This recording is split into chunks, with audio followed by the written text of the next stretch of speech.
the Democratic Republic of Congo, a country etched in the heart of Africa. Its story begins long before the arrival of Europeans. It starts with the whisper of the wind through the rainforest, with the echoes of ancient peoples who walked these lands thousands of years ago. The Congo River, a silver serpent winding its way through the jungle, has borne witness to it all. Archaeological evidence points to human presence in the region for at least 90,000 years. These early inhabitants were hunter-gatherers. They lived in harmony with the land, relying on its bounty for survival. The dense forests and fertile soil provided everything they needed.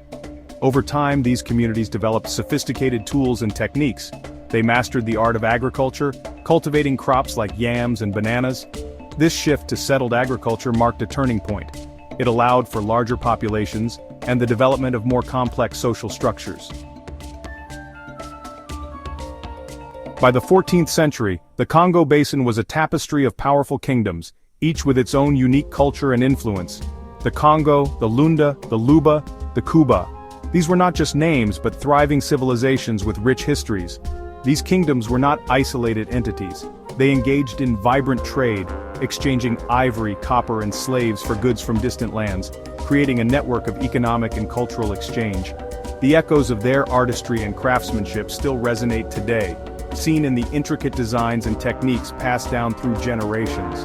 The Kingdom of Congo, perhaps the most influential of them all, stretched across present-day Angola, the Republic of Congo, and the Democratic Republic of Congo, showcasing its vast reach and power. The Congo people were renowned for their metalworking skills, creating exquisite sculptures and ceremonial objects that were both functional and symbolic. They had a sophisticated political system, with a king at the helm and a network of governors overseeing various provinces, ensuring stability and order. The Luba Kingdom, centered in the southeastern region of the DRC, was another beacon of culture and innovation, known for its advanced societal structures. The Luba were skilled traders and artisans, known for their intricate textiles, beadwork, and wooden sculptures, which were highly sought after. Their artistry often depicted mythical creatures and ancestral spirits, reflecting their rich spiritual beliefs and the importance of the supernatural in their daily lives. The year 1885 cast a long, dark shadow over the Congo, a shadow that would linger for decades. This was the year King Leopold II of Belgium, a man driven by insatiable avarice and ambition, claimed the vast territory as his personal possession, not for Belgium, but for himself. He christened it the Congo Free State, a cruel irony given the brutal reality that unfolded under his rule. The name suggested freedom, but the reality was one of oppression and exploitation. The Congolese people, who had lived on this land for generations, were no longer masters of their own destiny. Their lives were now dictated by the whims of a distant monarch. Leopold's reign was one of unspeakable cruelty and relentless exploitation. The Congolese were subjected to unimaginable horrors. Driven by an insatiable greed for ivory and rubber, the Free State machinery employed forced labor on a massive scale, turning the Congo into a vast labor camp. Villages were held hostage, their inhabitants forced to harvest rubber or face horrific punishments. The demand for rubber led to widespread suffering and death. Hands were chopped off, lives extinguished with chilling indifference. The mutilation of hands became a grim symbol of Leopold's reign of terror. The world, initially oblivious to the horrors unfolding in the heart of Africa, slowly began to awaken to the atrocities. Reports and photographs began to surface, revealing the extent of the brutality. Missionaries and journalists, risking their own lives, smuggled out accounts of the barbarity. Their courageous efforts brought the truth to light, sparking international outrage. Public outcry, fueled by photographic evidence of the atrocities, eventually forced Leopold to relinquish his personal fiefdom in 1908. The Congo Free State was no more, but the scars of its dark history remained. Belgium, shamed by the international condemnation of Leopold's reign, assumed control of the Congo. The name changed from the Congo Free State to the Belgian Congo, but the transition did little to alleviate the suffering of the Congolese people. Colonial rule continued, albeit under the guise of paternalistic administration. The Congolese were subjected to a rigid system of racial segregation. They were denied access to education, healthcare, and economic opportunities. The Belgian authorities, intent on maximizing profits from the colony's vast resources, continued to exploit the Congolese workforce. Forced labor persisted, particularly in the mining and agricultural sectors. The yearning for freedom, however, had taken root. The winds of change sweeping across Africa in the post-World War II era fanned the flames of nationalism in the Congo. A new generation of Congolese leaders emerged, demanding self-determination and an end to colonial rule. Section 5. The Iron Grip of Mobutu. Independence finally arrived on June 30, 1960.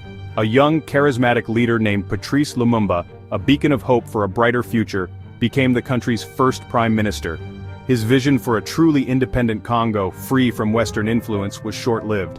The young nation, immediately plunged into turmoil, became a pawn in the Cold War chessboard. Lumumba's assassination in 1961, orchestrated with the complicity of Western powers threatened by his independence, shattered the dreams of a nation. The Congo descended further into chaos. From the ashes of this turmoil rose Mobutu Sese Seko, a cunning and ruthless military officer. In 1965, with the tacit support of Western powers who saw him as a bulwark against communism, Mobutu seized power in a bloodless coup. He renamed the country Zaire, a symbolic break from the colonial past, and embarked on a reign that would last for 32 years. Section 6. Winds of war sweep the nation. Mobutu, a master of manipulation, positioned himself as the indispensable leader. He cultivated a cult of personality, his image omnipresent. Statues were erected in his likeness, his face emblazoned on banknotes, his pronouncements broadcast relentlessly on state-controlled media. Beneath the veneer of stability, however, Zaire was rotting from within. Mobutu's regime, built on cronyism and corruption, plundered the country's wealth. The economy, once the envy of Central Africa, crumbled. Schools and hospitals lay in ruins. The Congolese people, their hopes for a better future dashed, were left to fend for themselves. As the 20th century drew to a close, the winds of change once again swept across the African continent. The Rwandan genocide in 1994 sent shockwaves throughout the region. Its reverberations felt far beyond Rwanda's borders. Hutu extremists responsible for the genocide sought refuge in eastern Zaire, further destabilizing the already volatile region.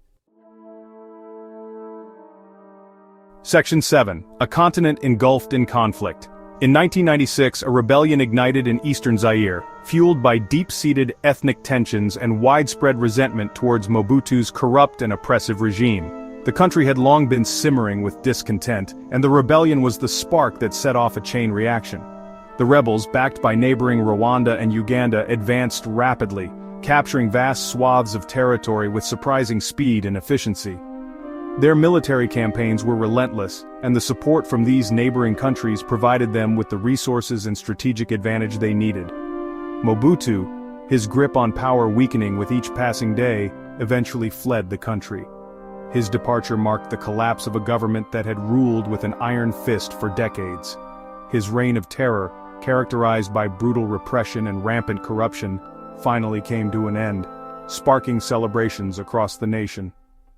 Laurent Desire Kabila, the rebel leader, declared himself president, and promptly changed the country's name back to the Democratic Republic of Congo, signaling a new beginning for the war-torn nation.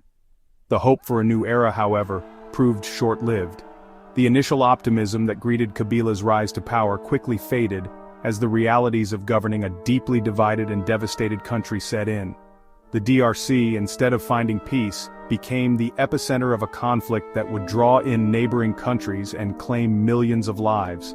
The promise of stability and reconstruction was overshadowed by ongoing violence and political instability. The Second Congo War, often referred to as Africa's World War, raged from 1998 to 2003. It was one of the deadliest conflicts since World War II, involving multiple nations and resulting in a humanitarian crisis of epic proportions. Rwanda, Uganda, Burundi, Angola, Namibia, and Zimbabwe all became embroiled in the conflict, their armies clashing on Congolese soil. The involvement of these countries turned the war into a complex and multifaceted struggle for power and resources. The war, fueled by a toxic mix of ethnic hatred, political ambitions, and greed for the Congo's vast mineral wealth, left an indelible scar on the region. The legacy of this conflict continues to affect the DRC and its people to this day, as they strive to rebuild and heal from the wounds of the past. Section 8. A fragile peace takes hold. The Second Congo War, a conflict of unimaginable brutality, officially ended with the signing of a peace agreement in 2003. The human cost, however, was staggering. Millions perished, victims of violence, disease, and starvation. The conflict displaced millions more, forcing them to flee their homes in search of safety. Laurent Kabila, assassinated in 2001, was succeeded by his son, Joseph Kabila. The younger Kabila, tasked with the daunting challenge of rebuilding a shattered nation, faced an uphill battle. The DRC, its infrastructure in ruins, its economy in shambles, its social fabric torn apart, struggled to emerge from the shadow of war. The International Criminal Court, established in 2002, began investigating and prosecuting individuals responsible for war crimes and crimes against humanity committed during the conflict. The trials, while providing a measure of justice for the victims, did little to heal the deep wounds left by the war. Section 9. The Long Road to Recovery. Joseph Kabila, after assuming the presidency following his father's assassination, led the DRC through a period of relative stability. He oversaw the country's first democratic elections in over 4 decades. The elections, held in 2006, were hailed as a significant step towards democracy. Kabila's rule, however, was not without its critics. He was accused of authoritarian tendencies, corruption, and human rights abuses. His decision to cling to power beyond the constitutional 2-term limit sparked protests and further fueled instability. In 2019, Felix Tshisekedi succeeded Kabila as president, marking the country's first peaceful transfer of power since independence. Tshisekedi's victory, while disputed by some, offered a glimmer of hope for a more democratic and prosperous future. Section 10. A Hope for a Brighter Tomorrow. The Democratic Republic of Congo, a nation scarred by its tumultuous past, stands at a crossroads. The DRC, despite its immense challenges, possesses extraordinary potential. Its vast mineral wealth, if managed responsibly, could be a catalyst for economic growth and development. Its young population, eager for education and opportunity, represents the country's greatest asset. The path ahead will be fraught with challenges. Ending the cycle of violence in the East, tackling endemic corruption, and ensuring equitable distribution of the country's resources will require sustained effort and commitment from both the Congolese people and the international community. The resilience of the Congolese people, their unwavering spirit in the face of adversity, offers a beacon of hope. The DRC, a land of immense beauty and potential, deserves a future free from conflict, a future where its people can finally reap the rewards of their resilience.